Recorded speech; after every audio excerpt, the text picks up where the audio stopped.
Hi friends, video నచ్చితే like చేయండి.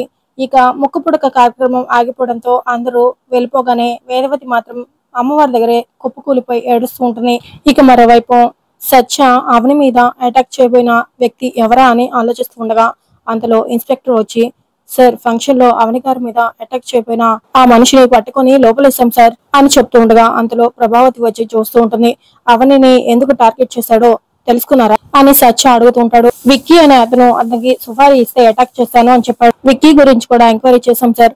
అతను గతంలో 7 సంవత్సరాలు మీ వల్ల జైలు శిక్ష అనుభవించాడు అని తెలిసింది. అవని ఫస్ట్ టార్గెట్ అయితే మీరు సెకండ్ టార్గెట్ అని ఇన్స్పెక్టర్ చెప్తూ ఉండగా ఆ మాట విన్న ప్రభావతి ఒక్కసారిగా షాక్ అయిపోతూ తన చేతిలో ఉన్న గరిడ కిందకు వదిలేస్తుంది. సార్ ఫర్దర్ ఎంక్వైరీ కోసం అవని స్టేషన్ రావాల్సి వస్తుంది అని చెప్పేసి ఇన్స్పెక్టర్ వెళ్ళగానే, ఏం జరుగుతుంది సత్య, నాకు భయంగా ఉందిరా అని బాధపడుతూ ఉంటుంది. ఆ రోజు అవని ఆధారాలు తీసుకొచ్చి నన్ను గెలిపించింది. శిక్ష అనుభవించిన వాడు అవని మీద పగపించుకున్నాడు అని సత్య చెప్పడంతో మరోసారి షాక్ అయిపోతూ, నువ్వు ఇలాంటి వృత్తిలో ఉన్నప్పుడు ఒక్కోసారి గర్వంగా ఉంటుంది, ఒక్కోసారి భయంగా ఉంటుంది. అందరిలా నువ్వు కూడా ఏదైనా మామూలు ఉద్యోగం చేసుకుంటే బాగుండేదేమో అనిపిస్తుంది అని ప్రభావతి అంటుంది. నీ భయం వెనుకున్న ప్రేమ నాకు అర్థమవుతుందమ్మా. అలాగనే ప్రతి విషయానికి ఎదిరించడానికి భయపడితే సమాజంలో నాలాంటి లాయర్లు ముందుకు రారు. వ్యవస్థల్ని రక్షించడానికి పోలీసులు తయారు కారు. నేను లాయర్ గాని కాదు, కామన్ మ్యాన్ లా ఉన్నా కూడా ఖచ్చితంగా అన్యాయం జరుగుతుంటే కామ్ గా ఉండేవాడిని కాదని నీకు బాగా తెలుసు కదమ్మా. నా గురించి ఆలోచించే బాధ్యత నీకెంతుందో అవని గురించి ఆలోచించే బాధ్యత నాకు అంతే ఉందమ్మా. అవనికి ఈ విషయం చెప్తే చాలా కంగారు పడిపోతుంది. అందుకే అవనికి నేను నీడలా రక్షణ కవచం కావాలి. అవని ఎక్కడికి వెళ్తున్నా, ఏం చేస్తున్నా తన ప్రతి మూమెంట్ ని కనిపెట్టుకుంటూ కాపాడుకోవాలి. ఒక్క మాటలో చెప్పాలంటే అవనికి బాడీ గార్డ్ లా ఉండాలి అని చెప్పేసి సత్య వెళ్ళగానే వీడు ప్రతి నిమిషం అవని ధ్యాసతోనే గడుపుతున్నాడు. ముందు వీళ్ళ కథ ఎలాంటి మలుపు తిరుగుతుందో ఏంటో అని ప్రభావతి టెన్షన్ పడుతూ ఉంటుంది. ఇక మరోవైపు లావణ్య, నిహారిక, రాధాకృష్ణ, కిట్టు అందరూ ఒక చోట కూర్చొని అత్తయ్య ముక్కుపుడక ఇచ్చే కార్యక్రమం ఖాయమని చెప్పేసరికి అటువంటి ఫంక్షన్ కి రావటం ఎందుకులే అని నేను ఆయన ఇంట్లోనే ఉండిపోయాం. మొత్తానికి ముక్కుపుడక కార్యక్రమం అటర్ ఫ్లాప్ అయిపోయింది. నాకు చాలా సంబరంగా ఉంది. జాతకం కలవని ముగ్గురు కోడలకి ముక్కుపుడక దక్కలేదంటే ఒక అర్థం ఉంది, కానీ అత్తయ్య లాంటి జాతకంతో పుట్టిన అక్షయ్కు ముక్కుపుడక దక్కలేదు అంటే ఒంటరిగా ఉంది అని లావణ్య అంటూ ఉంటుంది. అందులో అక్కడికి సుజాత చాలా కోపంగా వచ్చి వేదవతి అని పెద్దగా పిలుస్తూ ఉండగా, ఏంటి మా అమ్మని పేరు పెట్టి పిలుస్తున్నావు గౌరవం లేకుండా అని కిట్టు అడుగుతూ ఉంటాడు. ఆ పేరుని పెద్దరికాన్ని నిలబెట్టుకున్నప్పుడే గౌరవం ఉంటుంది అని సుజాత అంటుంది. పల్లెటూరులో అవని వాళ్ళకి జరిగిన దారుణమైన అవమానం గురించి తెలిసినట్టుంది, అందుకే దుమ్ము దులపడానికి వచ్చినట్టుంది అని పెద్దరాజు అంటాడు. సుజాత అంటే రెబల్ స్టార్ అని మీ గురించి వినడం గానీ లైవ్ గా మీ పర్ఫార్మెన్స్ చూస్తుందే లేదు. ఇప్పుడు నాకు ఆ ఛాన్స్ దొరికినట్టుంది అని చింటూ అంటూ ఉండగా అంతలో ప్రసాదరావు వేదవతి వచ్చి ఏంటమ్మా అని అడుగుతూ ఉండగా, అక్షయ్ కు ముక్కుపుడక ఇస్తాను అని పలికావు కదా వేదవతి, మరెందుకు మాట తప్పావు అని సుజాత ప్రశ్నిస్తూ ఉండగా అవని శేఖర్, అక్షయ కూడా అక్కడికి వస్తారు. నా ఇంట్లోకి అడుగు పెట్టే బంధుత్వం నీకుందేమో, నన్ను ప్రశ్నించే అధికారం నీకు లేదు. నన్ను అత్త అని పిలిచే చనువు నీకుందేమో, వేదవతి అని పిలిచే అర్హత నీకు లేదు. అన్నిటికీ మించి నీ ప్రశ్నకు సమాధానం చెప్పవలసిన అవసరం నాకు లేదు అని వేదవతి అంటుంది. ఒక కారణ జన్మరాలని మా అందరి ముందు పొగిడిన మీరు మాట మార్చడం వెనక ఒక కారణం అయితే ఉంటుంది కదా, ఆ కారణం ఏంటో చెప్పండి అత్తయ్య అని అవని అడుగుతూ ఉంటుంది. అంతలో వసంత వెటకారంగా మాట్లాడుతూ ఉంటుంది. వసంతకి సపోర్ట్ గా కిట్టు కూడా నడమంతరపు సిరి వస్తే నడుము విరిగింది అన్నట్టు మీకు బాగానే జరిగింది. స్వార్థ బుద్ధి, అసూయ గుణం చూపిస్తే అవని వాళ్ళు అధోగతి పాలవటం ఖాయం అని కిట్టు, నిహారిక మాట్లాడుతూ ఉండగా, మా అమ్మా నాన్నలు స్వార్థం అనే మాటలకి చాలా దూరంగా ఉంటారు. అసూయ అనే బుద్ధిని దగ్గరకు కూడా చేరనివ్వరు. మా అమ్మా నాన్నల గురించి తప్పుగా మాట్లాడకండి అని అక్షయ అంటుంది. పంతులమ్మ పాఠాలు చెప్పినట్టు చెప్తున్నావు, మీ మనసులో ఉండేది వేరు, మీరు బయటకు మాట్లాడేది వేరు అని శౌర్య అంటుంటే, నువ్వేం మాట్లాడుకు శౌర్య, అసలే వాళ్ళకి మన మీద పీకల దాకా కోపం ఉంది, ఇంత నోళ్ళేసుకొని పడిపోతారు అని నిహారిక అంటుంది. నువ్వన్న దాంట్లో శౌర్య అనే దాంట్లో తప్పే ఉంది నిహారిక.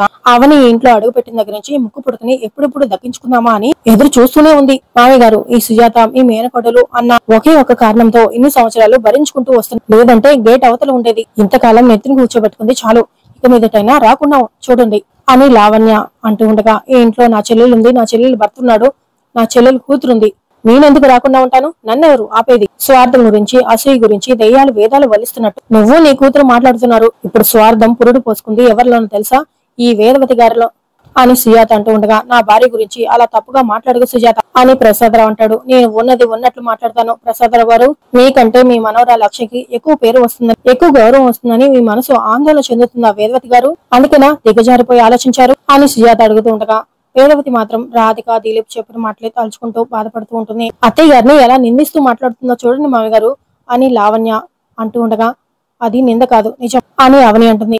అక్కకి అవని కూడా వంత పడుతుంది. అత్తయ్య గారు నాకు గాని లావణ్యకు గాని ముక్కు పుడక ఇవ్వను అన్నప్పుడు అత్తయ్య గారిని మేము నలుగురిలో ఎప్పుడైనా ఇలా నిలబెట్టేస్తామా? అత్తయ్య చేసింది మంచి పని అని మేమందరం అనుకుంటున్నాం. అమ్మ చేసిన కారణం వెనుక ఏదైనా కారణం ఉంటే అది కుటుంబ క్షేమం గురించి అని అందరం అనుకుంటున్నాం అని లావణ్య, నిహారిక, వసంత ముగ్గురు అంటూ ఉండగా నా భార్యని ప్రశ్నించే అధికారం నీకు లేదు సుజాత. మీరు మీ హద్దుల్లో ఉంటే బాగుంటుంది. మీకు సంజాయిషి ఇచ్చుకోవాల్సిన అవసరం నా భార్యకి లేదు. ఇక ఈ విషయం గురించి వదిలేయండి అని ప్రసాదరావు అంటాడు.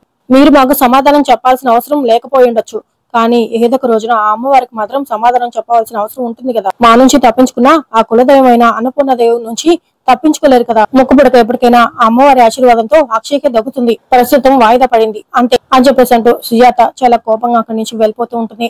మీరు ఇచ్చిన అలసు వల్లే ఆ సుజాత ఇక్కడికి వచ్చి ఇలా మాట్లాడి వెళ్తుందమ్మా అని కిట్టు అంటుంది. నా అక్క గురించి తక్కువగా మాట్లాడినా బాగుండదు చెప్తున్నా అని అవని వార్నింగ్ ఇస్తూ ఉండగా కృష్ణ అన్న దాంట్లో తప్పే ఉంది అని లావణ్య అంటుంది. ఇక ఈ విషయం గురించి ఎవరు గొడవ పడొద్దని చెప్పాను కదా. ఈ ఇంటికి పెద్దగా, నా ఊరికి పెద్ద దిక్కుగా ఎన్నో సందర్భాల్లో నేను నిర్ణయాలు తీసుకోవడం జరిగింది. అప్పుడు ఎవరు ఎదురు తిరగకుండా గౌరవించారు. ఇప్పుడు అక్షయ్కు ముక్కు పుడక ఎందుకు ఇవ్వను అంటున్నానో అది నా వ్యక్తిగత నిర్ణయం. దీన్ని కూడా అందరూ గౌరవించండి అని చెప్పి వేదవతి చాలా కోపంగా రూమ్ లోకి వెళ్లి దిలీప్, రాధిక మాటలు తలుచుకుంటూ అమ్మ అన్నపూర్ణదేవి కోడళ్ల మధ్య కలహాలు, కొడుకుల మధ్య మనస్పర్ధలు మొదలైన దగ్గర నుంచి కుటుంబం కుదిలినట్టయి మనశ్శాంతి కరువైన మాట వాస్తవమే. కానీ ఈనాడు నేను భయపడిపోలేదు.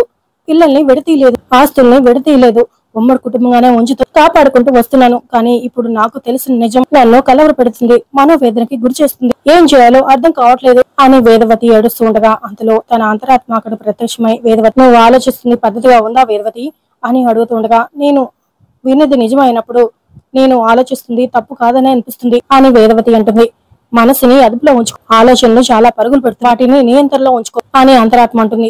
నా కొడుక్కి తండ్రి అయ్యే అవకాశం లేదని డాక్టర్ దిలీప్ ఆధారాలు కూడా చూపిస్తాను అన్నాడు. వాళ్ళు నిజాన్ని దాచిపెట్టాలని ప్రయత్నం చేశారు, కానీ అమ్మవారు బయట పెట్టింది నా మనవరాలు అంటూ మురిసిపోయాను. అక్షయ ఎవరి కూతురో నాకు ఎలా తెలుస్తుంది? రకరకాల అనుమానాలు నన్ను వేధించుకు తింటున్నాయి. ఇప్పుడు సుజాత కూడా వచ్చి అవనికి మద్దతుగా నిలబడి నన్ను ఎదురుస్తుంది అని వేదవతి అడుగుతూ ఉండగా అనుమానం పెనుభూతం. అనుమానానికి నువ్వు అడుగు స్థలం ఇచ్చావు అంటే అది నీ నిబంధనని కబలించుకుంటుంది అని అంతరాత్మ ఉంటుంది. సత్య అనే అబ్బాయి సత్యవంతుడని అవని చెప్తుంది.